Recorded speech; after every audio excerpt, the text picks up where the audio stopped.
Hello, and welcome to the Bronze Age Monsters bonus show. This is a show we do each and every week for our loyal patrons. We talk about a movie, we talk about stuff we've been doing. It's great. This episode is super great because we are talking about the film The Colossus of New York. That's from 1958. It's directed by Eugene Lurie. And we watched it in our watch along like we always do. And oh my God, yeah, I have a lot to say about this, and no spoilers here. I fucking loved this movie.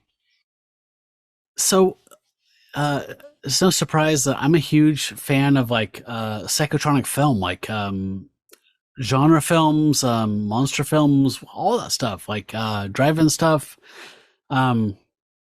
I've dedicated a large part of my life to exploring that genre or that collective You have? nomenclature, and I'd never.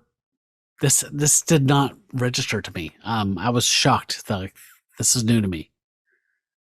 So, it was weird to come into this and just be essentially being this nugget that was totally unknown to me. So, a strange little science fiction film. Where do we start? I just want to say that out of the gate, I was blown away by the music. It's done by Van Cleve, which I guess his full name is Nicholas Van Cleve, and he did a lot of stuff. He did some, I think, Gunsmoke music. He did some Twilight Zone stuff. He's credited for bringing the theremin into television soundtrack work.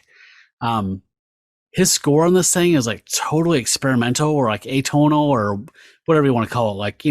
It's not Liberace. It's discordant chords. I love the fact that it's only piano. There's no strings, there's no percussion, drums.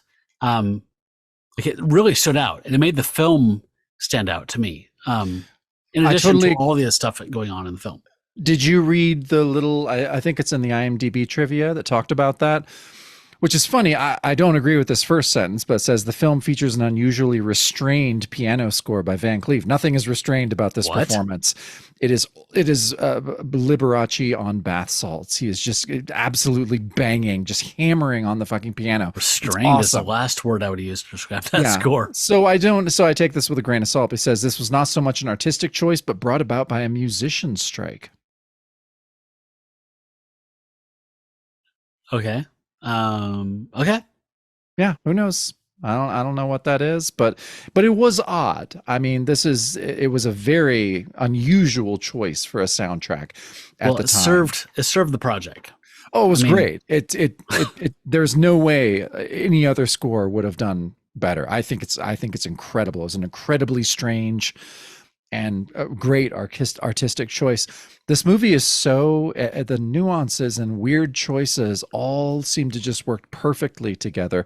Just a short synopsis. So it's what's the guy's name? It's the doctor that dies is Jeremy. Yeah, it's Jeremy. They only say his name 75,000 times. That's true. It's played by Ross Martin from Wild Wild West, I think, is what most people would know him from. Okay. So he's a brilliant doctor who dies, which, I mean, you could say was killed by his son, because his son, loses a toy, and he goes off to get it and gets killed, gets hit by a car and killed. But so he's a very specific genius. He's serving humanity. His work is finding ways to terraform the North and South Poles to grow crops in these tundras. So he's going to solve world hunger. He's this close. He's not close. And his son sends a balsa wood rubber band airplane into the pickup lane at the airport. And he runs out to get his son's plane, and bam! Yeah. Dead. But his father, mainly his father, I mean, I think his brother is kind of helping. I don't know, though. It seems like his father did all the heavy science lifting of taking Jeremy's brain and putting it into this, Frankenstein type Colossus. And Colossus is thrown around loosely. in my opinion, Colossus is thrown around loosely because he's because like he's 7 feet tall. feet. Yeah, I think the guy that was in the suit was 7 feet. Yeah, he's So Jeremy Lin. yeah, He's I he's not mean, 30 feet tall. He's not no, a he's a kaiju. typical NBA player. But let's talk about the way he looks, though, because he looks fucking fascinating, and it's so iconic. And I can't believe this isn't more widely like beloved as a genre film. I don't get it. I don't get it at all. Like, why have we not heard of this? Why isn't this? I don't get it either. He looks like the character from the DC Comics, the X-Men. What I'm totally blank. Doom Patrol. He looks like the robot man. He does look like from Doom Robot Patrol. Man. Yeah, he does. It's really awesome. He's so fucking he looks awesome. He looks like that, but he has a bit bigger head. And I mean, yeah, I mean, this isn't a super high budget movie, but I feel like the choices they made, like on what the Colossus looks like, and just the fact that the brain glows in his head, like very subtly and in different ways. Like the special effects that are used in this, while very low budget, are super fucking cool. Yeah. His eye beams later on are just fucking amazing. Just his eyes like lighting up as he's thinking or talking, and like as he emotes, like the connection to his emotional state. It was all thoughtful. Like you can be thoughtful and be low budget, and this was very much that. It was, but honestly, my favorite part of the entire thing is that his dad puts his brain in this thing, and then basically turns him on, and there's 5 fucking minutes of the brain of Jeremy and this monster screaming through static, and it's actually terrifying. Yeah, like it was horrifyingly disturbing to watch, because it was very realistic of like, you turn this brain on, the mind waking died, the mind's waking up and being like, what the fuck have you done? It's disturbing. It was really disturbing. And the way that his voice is so like he's screaming, but it's static, and the sound in this movie was really oppressive in a lot of ways, which I think also with the dissonant score, that's also fairly oppressive in a really cool way. Like, I think the sound in this film did a lot to serve the film. Oh God, yes. Really lifted it up. I'm sure you noticed it.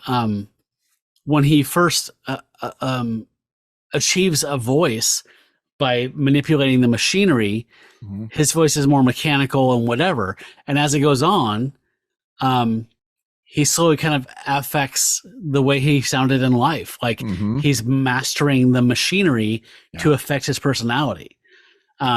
Meanwhile, that is juxtaposed to this whole concept of like the soul being the critical part of the humanity.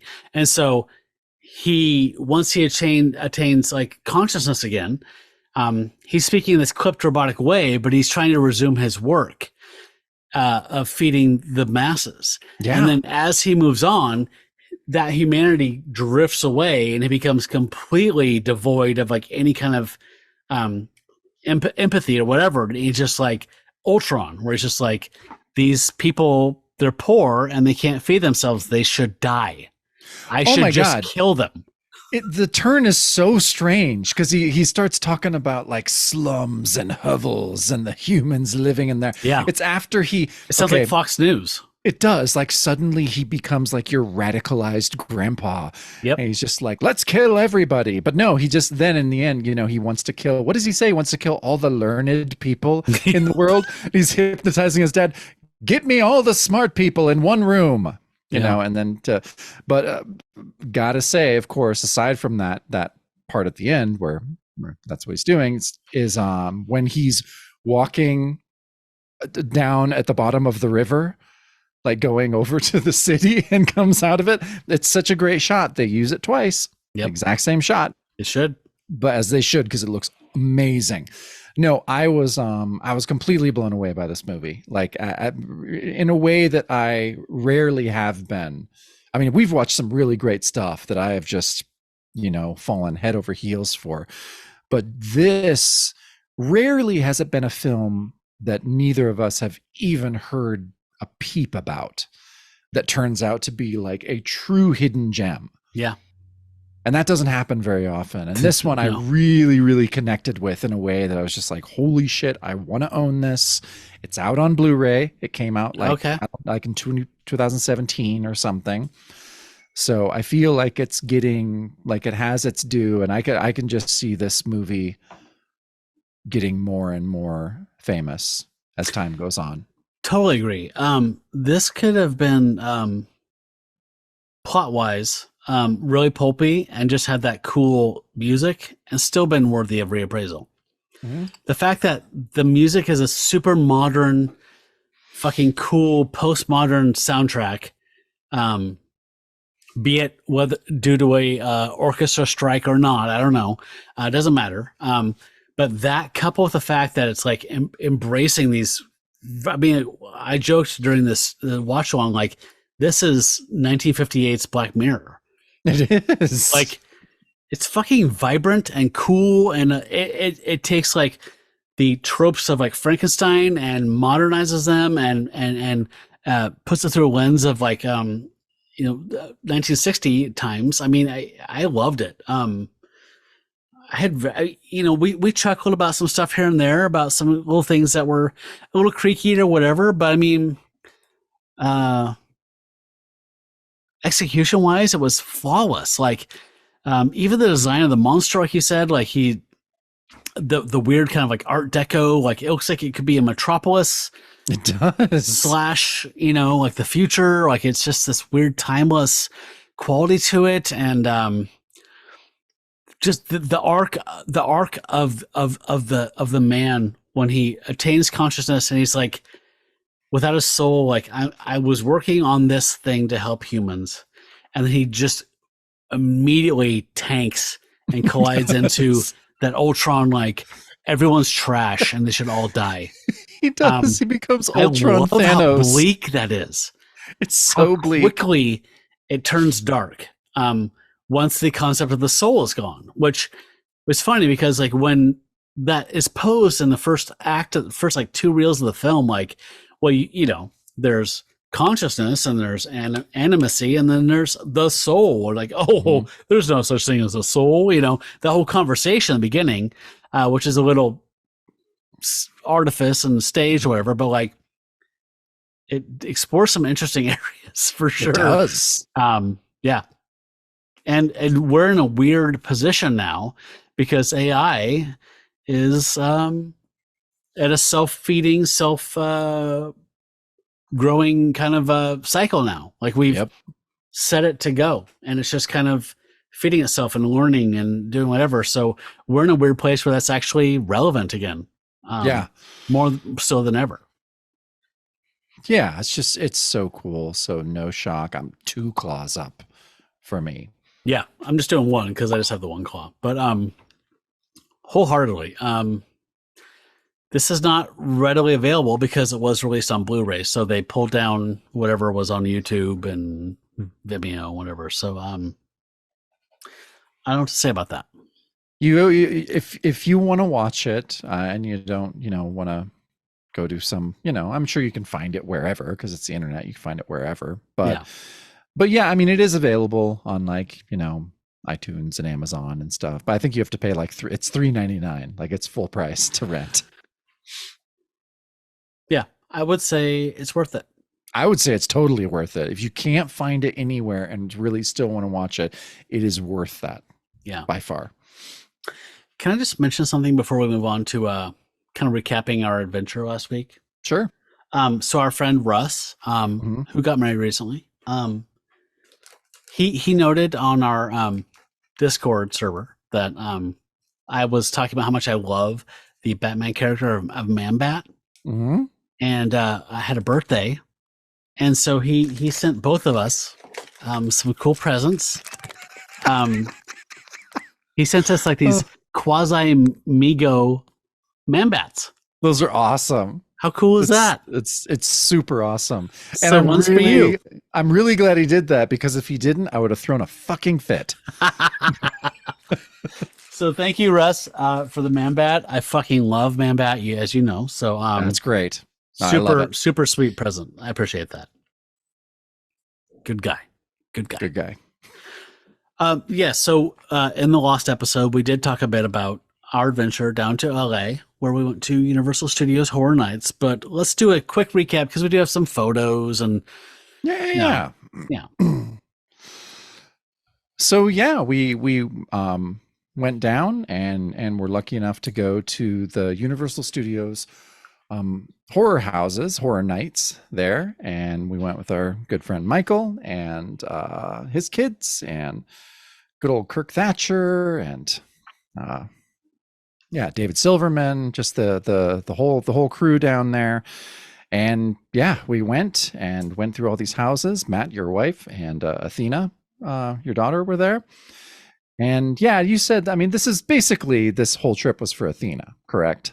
Yeah. I mean, this whole thing was about she loves The Last of Us. And so she's also like a straight A student and like the most like clean cut, awesome kid ever. And so we have a hard time saying no to her. So she wanted to go to Seattle because apparently that's where a lot of the stuff from the second game took place. So we went on a sightseeing tour and visited all the real places where that happened. And then she saw there was a horror house for Last of Us at Universal Studios. And she's like, I have to go. I'm going to die.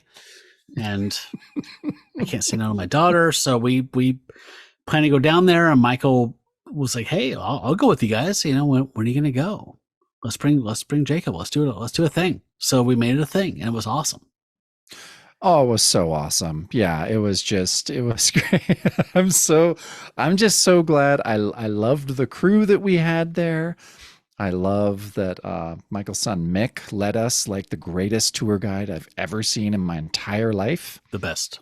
Seriously, the best. Like the kindest, and didn't want to lose any of his sheep. I tried to be that lost sheep many times in the evening, and every time I started to wander away, I'd hear Mick go, Jacob, come on over here. So yeah, if you don't know, folks, like Universal Studios was a functioning lot that they brought tours through, and it slowly evolved into just being a theme park. So it has a Simpsons section, which was cool because we were there with David Silverman, and it had like 8 horror houses. I think there was a Chucky one, a Purge one, Last of Us, Exorcist Believer, Universal Monsters Unmasked, Monsters of Latin America, the holiday one, yeah, Holiday Horrors, a few other ones we didn't get to, and there was also all the normal stuff open. So we had like full access to the park. So we had Jurassic World, the kind of water-based ride, which is amazing. The Mummy, yeah. So we just on the Harry Potter ride, which was amazing as well. So yeah, we did all this stuff for these guys and had a blast. Jacob has motion sensitivity, so we went on the Simpsons ride, which you're literally sitting in a roller coaster car just in one room, just moving like this, but there's 3D imagery, immersive 360 projected, and makes you feel like you're flying all over the fucking planet. And you got sick as a dog, but you went on because you want to be on the ride with Silverman.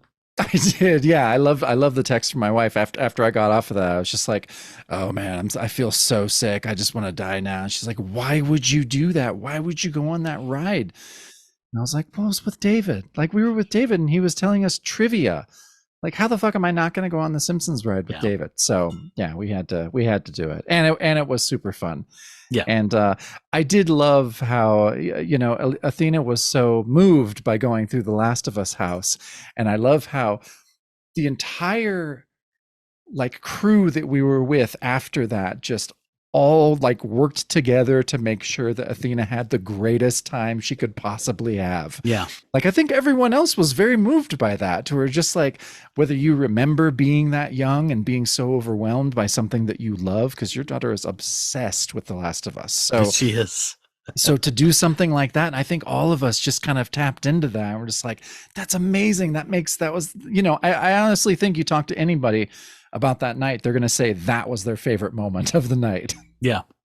because it was Yeah. so real and true and beautiful. And so everyone just from then on just made everyone was just making sure Athena was having a good time and doing whatever she wanted to do. So Yeah. So she was moved to tears by that, by experiencing that haunted house, and everyone pitching into that was really powerful. So super sweet. Yeah. After you were done, after the Simpsons, we went on the Harry Potter ride, and that was amazing. Although you would have puked your guts out. yep.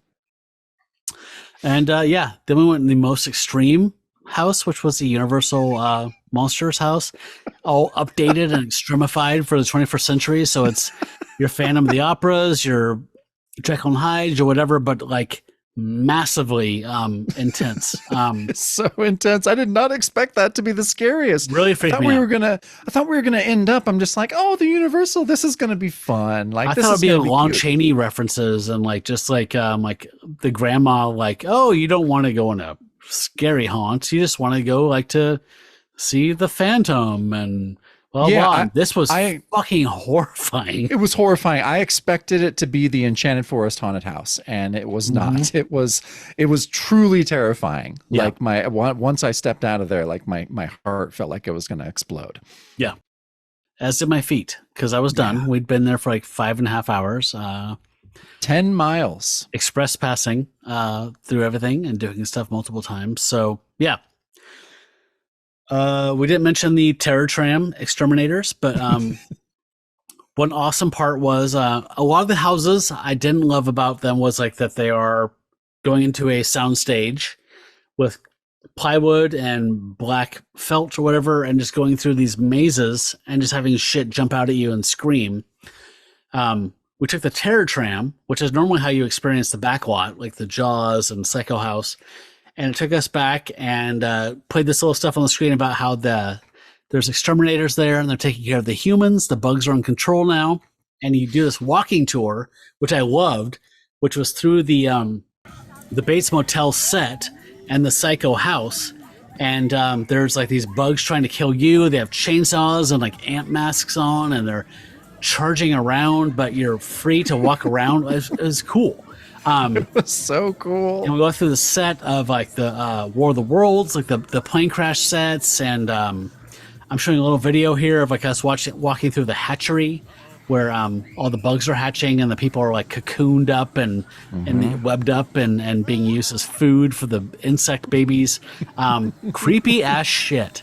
It really Super fun. was. I thought it was just going to be like because you watch the video and you're like, oh, this is going to be kind of campy, and it was, but it was also really fucking terrifying at the same time. Perfect line of like being campy and kind of scary at the same time. Yeah. And one section was the Nope/Us section, so like the Jordan Peele section. Yeah. So there was like some people in like red pajamas, like with scissors, that would just like, walk up to you and just like get in your face, and, like hold scissors, and like just I fuck you, and then like shadow you for like 10 feet, and then like fade back. It was Horrifying. awesome. Really horrifying.